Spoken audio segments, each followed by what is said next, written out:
Buenos días, tardes o noches. No sé a qué hora estés viendo esto, pero lo que sí sé es que estás aquí. Hoy les traigo un video en el que intentaré contar todo lo que ocurrió en el siglo vacío y qué podría ser el One Piece. Para esto me basaré en todas las pistas e información que nos han ido dejando conforme ha avanzado la historia, el contenido de los poneglyphs y algunos sucesos históricos en lo que se basa este mítico periodo de tiempo. Todo eso lo explicaré en este video y al final trataré de atar todos los cabos sueltos para deducir ambos misterios que están muy ligados el uno del otro.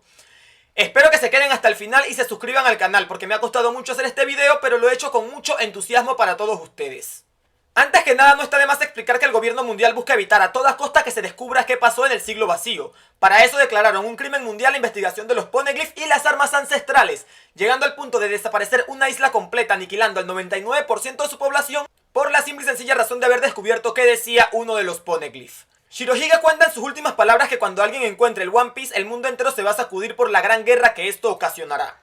Vamos a empezar por el origen de todo, los poneglyphs, aquellas misteriosas piedras aparentemente indestructibles que desvelan la verdad del mundo en una lengua casi extinta. Fueron creados en el Wano antiguo por una familia de canteros llamados los Kozuki, que han sido los gobernantes históricos de dicho país. Los poneglyphs se encuentran ocultos a lo largo y ancho del Grand Line, y el idioma en el que están escritos se ha enseñado de generación en generación en la familia Kozuki hasta llegar a Oden. Y también fue descifrado en la ya extinta isla Ohara por sus arqueólogos, siendo Nico Robin la única sobreviviente. Aunque se da por hecho que los miembros del Gorosei saben qué dicen, se desconoce si ellos entienden o no el idioma en el que está escrito. Actualmente se conoce que hay mínimo 30 poneglyphs, donde destacan 4 rojos que son conocidos como los Road Poneglyphs o Poneglyphs del Camino, que estos revelan la ubicación a Lock Tail, la isla donde se encuentra el One Piece, y los azules se dividen en dos grupos, de información que como su nombre lo dice cuentan la historia o habla de las armas ancestrales, y de instrucción que básicamente conducen a la ubicación de otros poneglyphs de mayor importancia. Los principales poneglyphs son protegidos por familias antiguas, tales como los Nefertari de Arabasta y los Shandian de Skypiea, cuyos descendientes tienen la misión de protegerlos. Aunque a través de los años mucha gente ha intentado descifrar la historia y encontrar el One Piece, solo un pirata y su tripulación fueron capaces de conseguir ambas. Y estos fueron los piratas capitaneados por Goldie Roger. 39 años antes del presente de la serie recorrieron todo el Grand Line hasta llegar a la isla Lodestar, la cual se creía que era la última, pero ahí descubrió que había una más que no puede ser detectada por los Log Posts. A pesar de que todas las rutas del Nuevo Mundo acaban en Lodestar, es extremadamente difícil llegar ahí, pero aquellos que lo consiguen descubren la importancia de los poneglyphs, la civilización que los creó, así como también se enteran de la existencia de esa última isla. Pasaron 15 años desde que Roger encontró Lodestar cuando finalmente se enteró que Shirohige tenía un nuevo nakama, un samurái de Wano, hogar de los descendientes de los creadores de los poneglyphs. Por lo que tras 3 días de batalla, una fiesta y una charla, Roger convencería al mostacho albino para que le permitiera al Kozuki unirse a su banda y lo ayudase a descifrar todos los misterios que llevaba más de una década persiguiendo. Fue así como Roger emprendió su último viaje por el Grand Line en busca de los poneglyphs faltantes hasta descubrir la historia y arribar a esa última legendaria isla.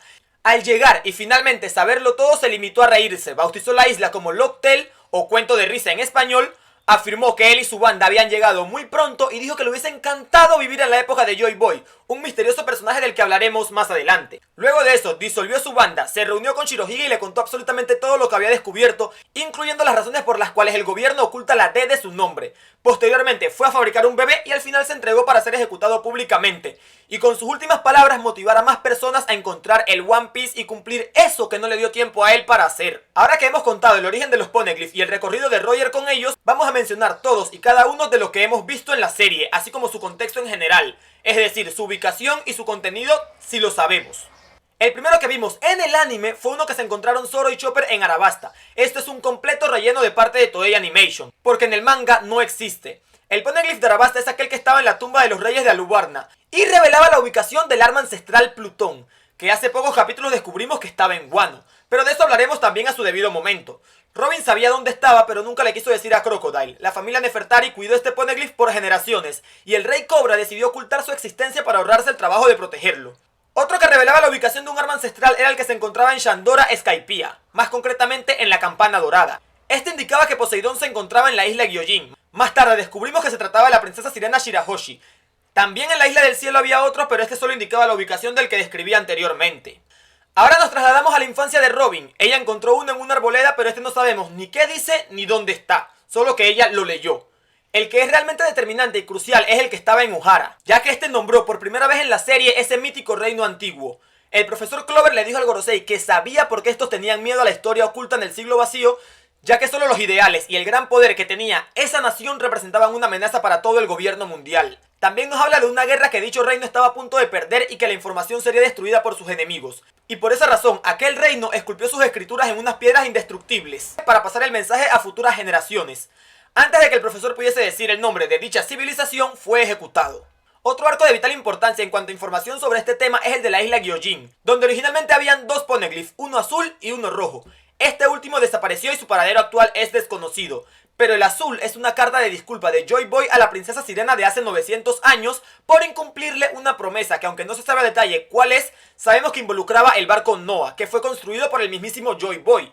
Para mí es más que obvio que esa promesa era sacarlos a vivir en la superficie, ya que se decía que pretendía subir el Noah con la ayuda de Poseidón. Esta fue la primera vez que se nos menciona el nombre de Joy Boy, que a su vez es el único personaje que se conoce, entre infinitas comillas, de esa época.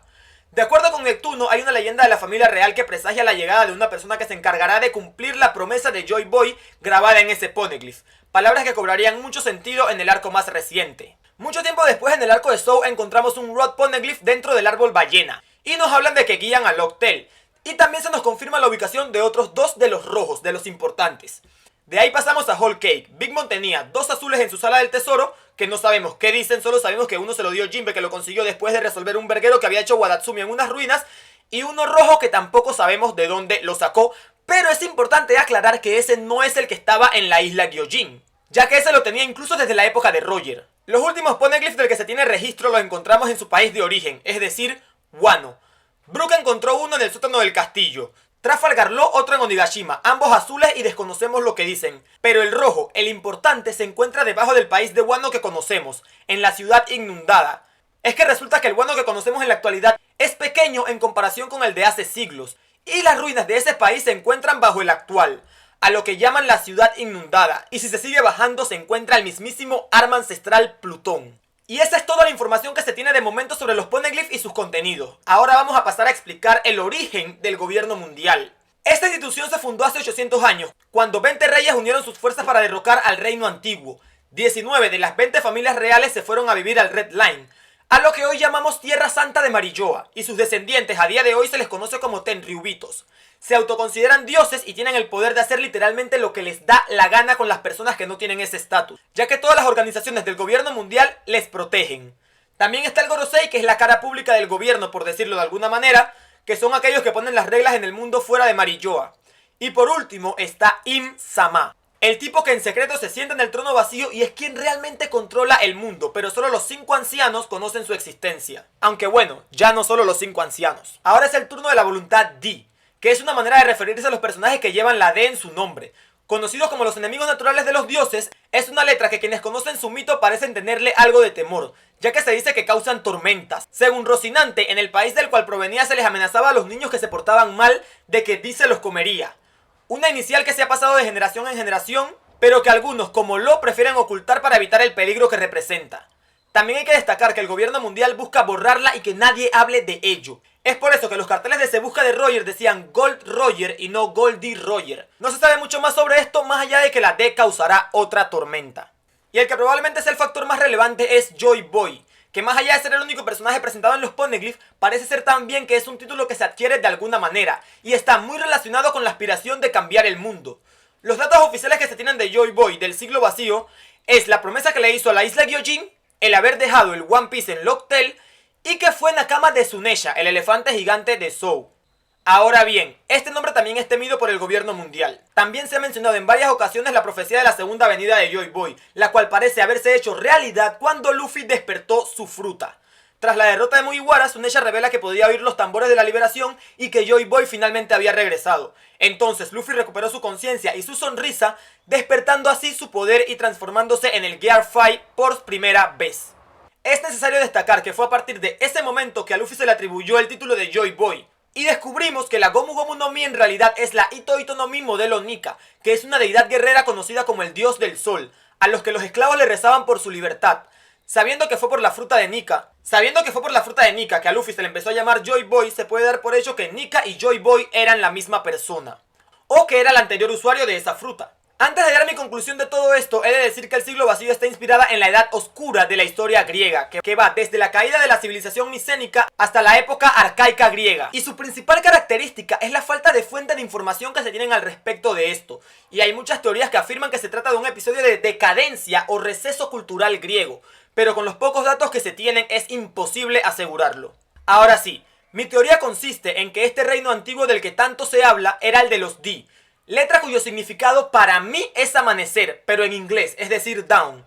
El rey o líder de esta civilización era Joy Boy. Estaban extremadamente avanzados en cuanto a cultura y tecnología, lo cual creaba un desequilibrio en relación a los otros países. Pero pese a ello, los Di buscaban un mundo libre donde no existieran las cadenas, ni mucho menos la discriminación por especie, razón por la cual los gigantes, la tribu Ming, los Gyojin, que son grupos que hoy día están un poco aislados del gobierno, o son temidos y esclavizados por ellos, apoyaban a este reino. Pero creo que había un espía, un infiltrado, o tal vez un D que terminó traicionando a su gente.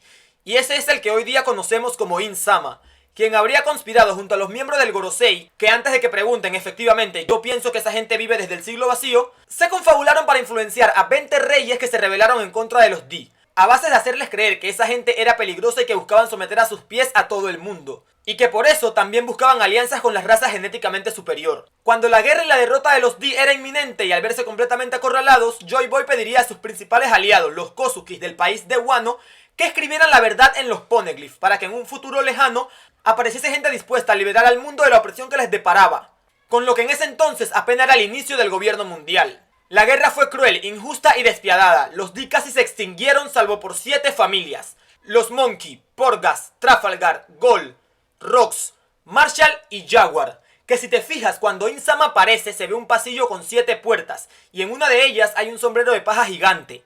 Creo que cada una de esas puertas representa a una de las familias sobrevivientes.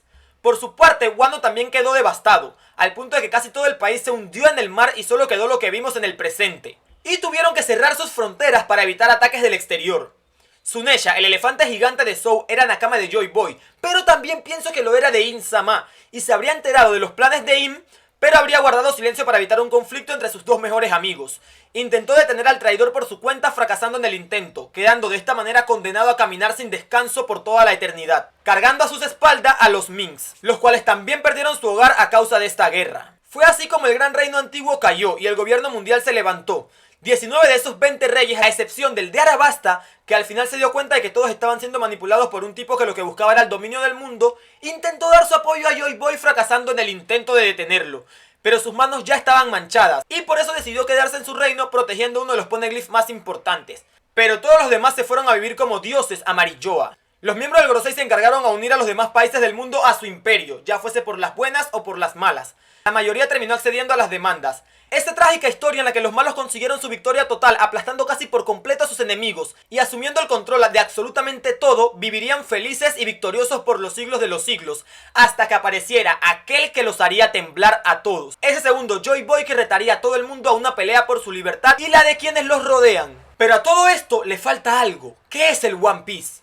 Primero debo decir que las risas de Roger cuando llegó al hotel, a mi parecer se debieron a que le hizo gracia como, a pesar de lo trágico que fue todo, Joy Boy se lo tomó todo con optimismo y de la mejor manera, dejando en una isla secreta un tesoro, que yo en lo personal pienso que será algún tipo de artilugio con un poder superior a las armas ancestrales, pero que para poder usarla vas a necesitar despertar el poder de la Ito Ito no Mi modelo Nika, así también como el poder liberado de Poseidón.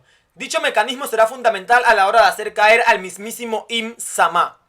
Y esto ha sido todo por el momento. Si has llegado hasta aquí, ahora más que nunca, gracias por quedarte hasta el final. Me ha costado mucho hacer este video y aprecio mucho que lo valores. Si te ha gustado, déjame un like y suscríbete a mi canal, que esto apenas comienza. En la descripción te dejaré un link a mi Twitch, a mi server de Discord y a mi Instagram.